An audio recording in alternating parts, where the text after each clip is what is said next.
Hi friends, welcome to my channel. இன்றைக்கி வந்து பார்த்திங்கன்னா சண்டே. பால் வந்து சுத்தமாக இல்லை, அதனால் வந்து பால் வாங்கிட்டு வந்தாச்சு. பால் வாங்கினதுக்கப்புறம் தான் வந்து பார்த்திங்கன்னா 2 பேக்கெட் வாங்கியிருக்கேன். பால் வாங்கினதுக்கப்புறம் தான் எனக்கு ஞாபகமே வருது, ஃப்ரிட்ஜ் வந்து நைட்லேருந்து சரியாக வந்து ஒர்க் ஆகலைங்க.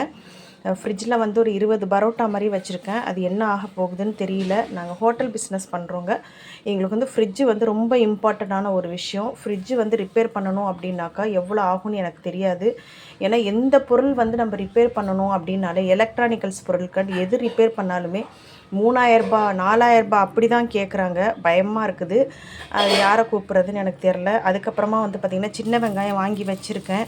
சரி, குழம்புக்கு வந்து யூஸ் பண்ணிக்கலாம், வத்த குழம்புக்கு யூஸ் பண்ணிக்கலாம் அப்படின்ட்டு. இது வந்து பார்த்திங்கனாக்கா 1 கிலோ பூண்டை வந்து உரித்து இதை வந்து எடுத்து வச்சுருக்கேன். பூண்டு ஊறுகாய் போடுறதுக்கு தான் வந்து இதை உரித்து வச்சுருக்கேங்க.